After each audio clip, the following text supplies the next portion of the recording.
Hello everyone, how's it going? It's Faster Auto Keys here, and thank you for tuning in to watch this video.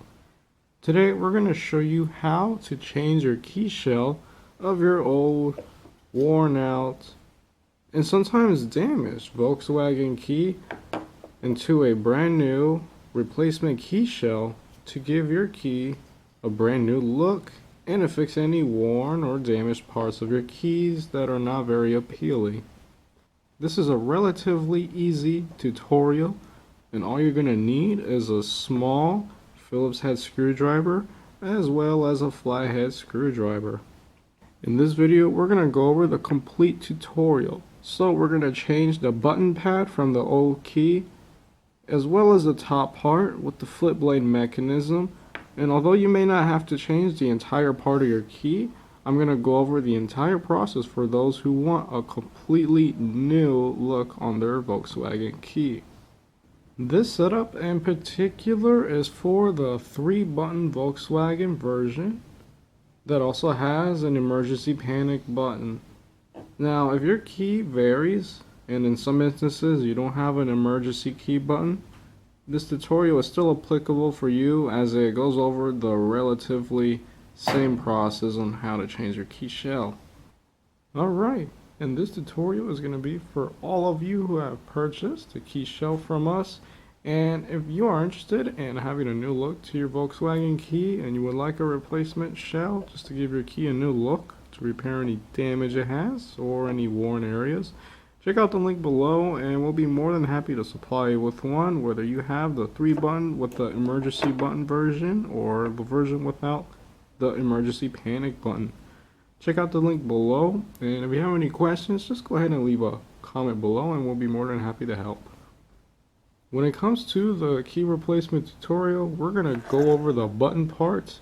So we're going to open the old key, we're going to remove and change out the button pad, and then we're going to focus on the top part, which has a chip that starts your vehicle. We are going to begin with the button pad, and in order to get to it, you have to open the key apart. Now, as you can tell, there is a crack right there, a crack right there, and if you can look closely, a crack right there, and that is literally because this key is in 2 different pieces. This is a top piece, and the bottom piece just holds the button pad. If you ever had to change your battery before, you might be familiar with this process, and it's a very easy tutorial for those of you who haven't. And in order to get this to open, you literally have to just open it apart at an angle and it will open. If your key is very hard to open, you can also use a flat blade screwdriver and try to pry it apart and to give you a better angle. As you can see, I was able to open the key, and as you can tell, these are the 2 pieces of your key. The top part with the flip blade mechanism and the button pad. At this point, we're going to do the same thing with the new replacement key if your key came in open. As you can tell, I just opened this one and we now have the 2 button pads. The new one and the old one that we're going to change. Alright, now that we have the old button pad, if you can tell exactly right there in this top part, there is a line. And now what you're going to have to do is with your flathead screwdriver, and you might need a larger one in this particular case, depends if you're able to open it with the smaller one, you just simply want to go along the edges, tilt and tilt as you go along so you can open this. As you can tell, because of that line, this part comes off, which gives you access to the remote. Alright, I have a wider flathead screwdriver, and you're going to see that this will be much easier to remove.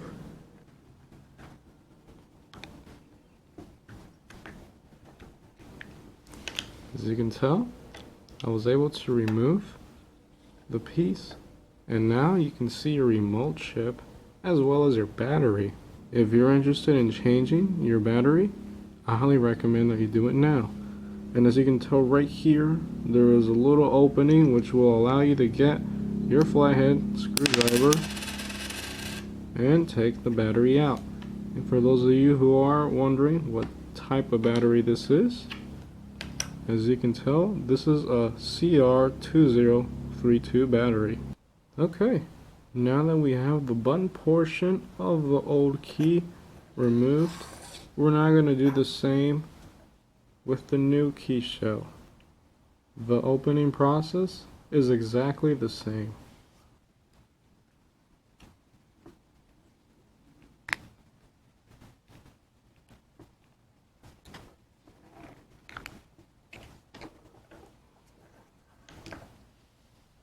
We now have the new battery and the old battery's button pad open, and at this point the replacement process is very easy. The first thing we're going to do is move the remote chip from the old key to the new key. This remote chip will be held on by a pin here as well as a pin here, and all you want to do is use your small flathead screwdriver and slowly but surely pry it out of its spots.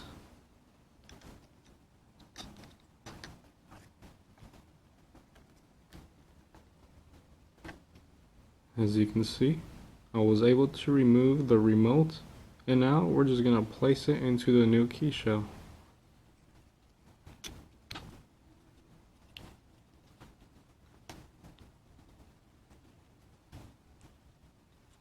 Your new key shell will also have two pins in the same position as the original key, so the remote can fit in just as well as it did previously. At this point, we're going to move the battery into the new key shell as well.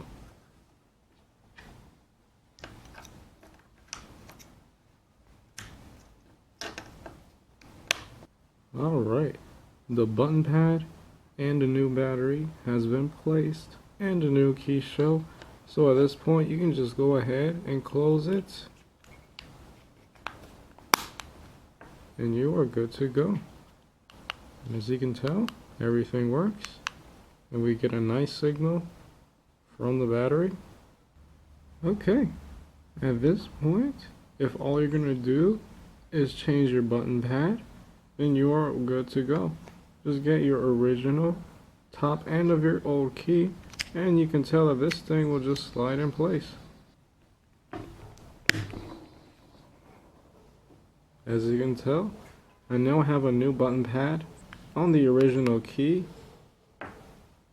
and you are 100% good to go, and you will notice a big difference. Alright, at this point, if you are going to change the top end of your key, whether it is because it is heavily worn or your flip blade mechanism does not work well, we are going to go ahead and continue to that step. The first thing you will have to do is to remove the emblem, and it is recommended to use a small flathead screwdriver to remove the emblem. Once it is weak enough, you can start using larger flathead screwdrivers.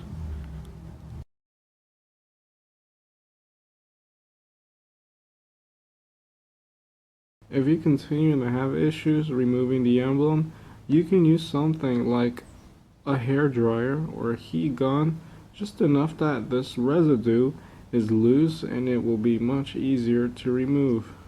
Alright, we have removed a part of the emblem in this key, and as you can tell, in this new replacement key shell, there is a screw, and if you're having a really hard time trying to remove the emblem, another thing you can do is with your flathead, or simply put your Phillips head screwdriver, you can attempt to make a hole into the emblem to access the screwdriver screw section, and with enough of a hole you can then try to pry it out from that side. Do whatever you have to do to make this easy for you, and of course you will end up destroying your emblem. However, this uses a 14mm Volkswagen emblem, and these are available from other sellers.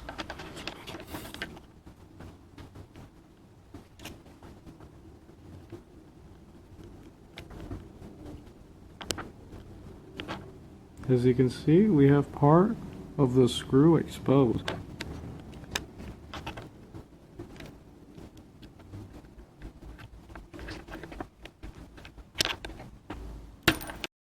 We now have the emblem removed, and we're that much closer to having everything changed.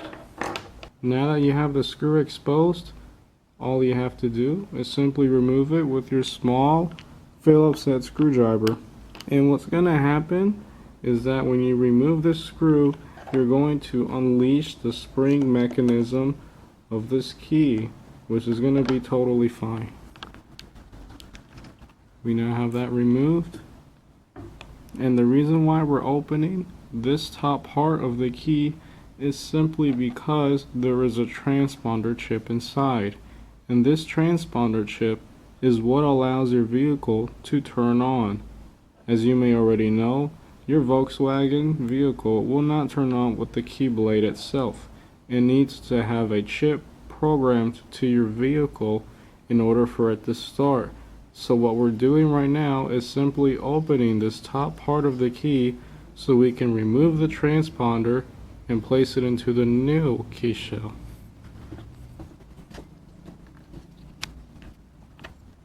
As you can see, it unwinds itself.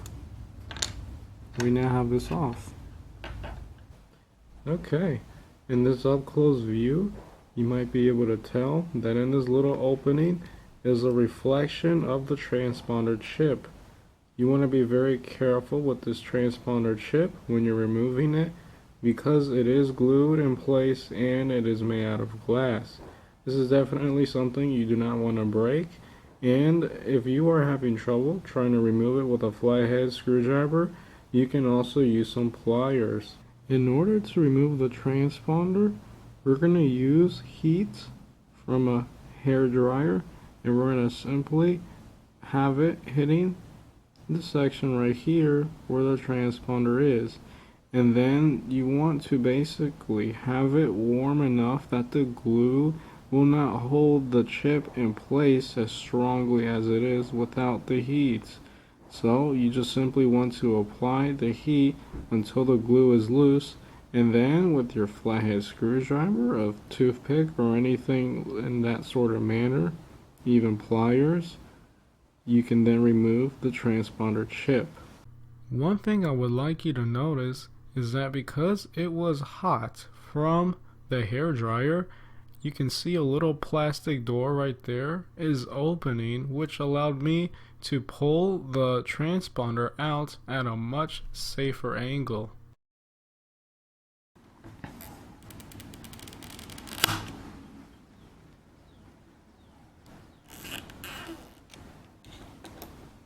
There you go. As you can see, with some effort and some heat, I'm able to get the transponder chip out. Now that we have the transponder chip out, we're going to open the new key shell so we can place it inside. The opening process is exactly the same, except that we will not have an emblem in the way, which will make this much easier. Now, one thing that we're going to do that is different from the previous key is that we're going to open it. However, we're not going to try to open it to the point that we release this mechanism that works with the flip blade. So, as you can tell, I have it open, and what we're going to do is that we're going to try to place a transponder chip inside without completely opening this part as previously mentioned. When it comes to placing the transponder inside, I want you to have the end that is visible. As you can tell, you can see part of the copper looking material inside to be facing the same direction as the flip blade once opened. So it's going to be exactly as shown here. And to prevent any rattling, what you're going to have to do is not just place the transponder chip inside, but you also want to add some super glue in order for it to stay in place. If your transponder chip is already coated with glue from the previous key, then you will not need to do anything other than to just simply place it into its position on the new key shell.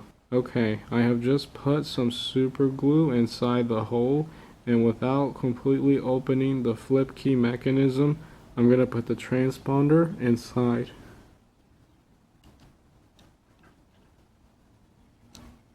So you can tell it is now in place, and you can check just to make sure it's in all the way. Just add some pressure to make sure it's in, and we're good to go. At this point, we're going to just close this mechanism back, and we're going to be absolutely complete once we have that part closed. And of course, we put the screw back and hold it in place.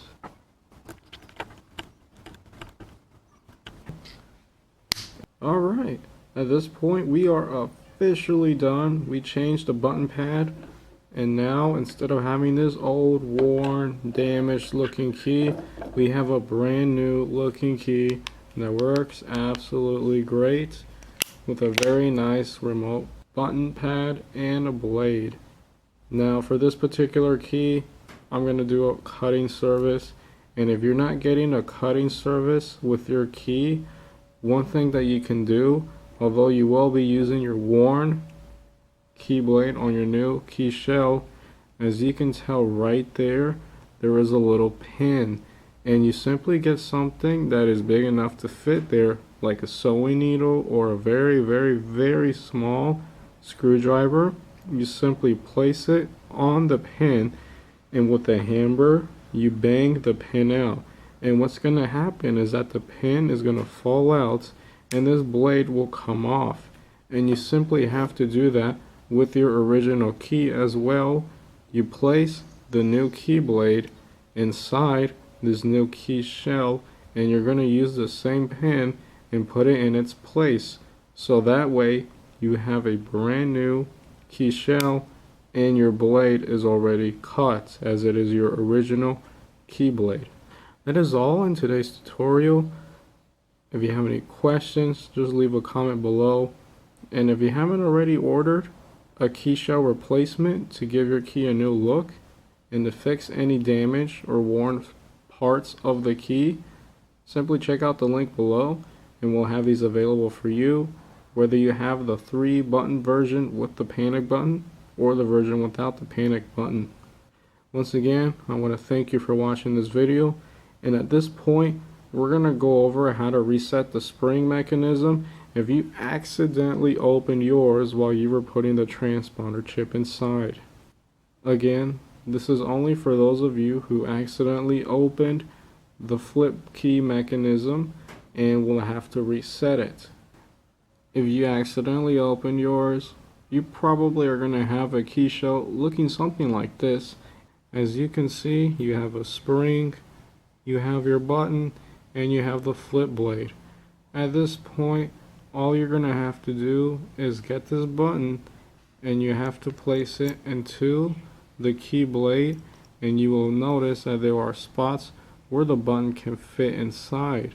You simply want to get it to the very bottom of the entire key assembly, and that's when you'll know when you have it ready. As you can tell, I have it in place and it will not fall out of the key blade. What you want to do is place the spring inside, and as you can tell, one part of the spring has an end that sticks out, and you do not want to have that end going into this part. You want to get the flip key onto this part of your key shell. You just want to simply place it inside, and you want it to have the button sticking out as if it were already placed. Alright, now I have that part inside. And it is alright if you place it on the table and it pops back in, because it is just positioned correctly, and that is all we have to have it at. At this point, we're going to place this part of the key shell, and as you can tell, this pin sticking out will go directly on top of the spring. And what we're going to have to do is that once it is all in place, without letting go and losing the spring, you want to spin it around 2 times with the flip key facing outwards as shown in the video, and then you will have your flip key mechanism working again.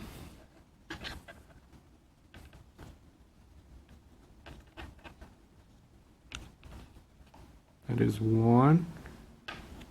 We're going to do one more. It's going to be a little hard because it's going to want to come out. That is totally fine. You just have to do it again until you get it. As you can tell, it came out, and I'm just going to have to simply do it again. I'm going to do it with this part up so it will not make it very easy to come off.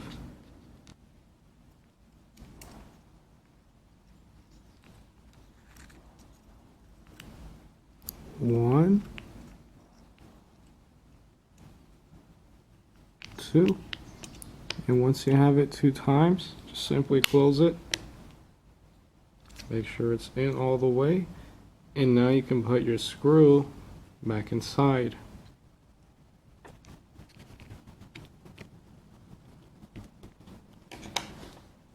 And there you go. You have officially reset the flip key mechanism,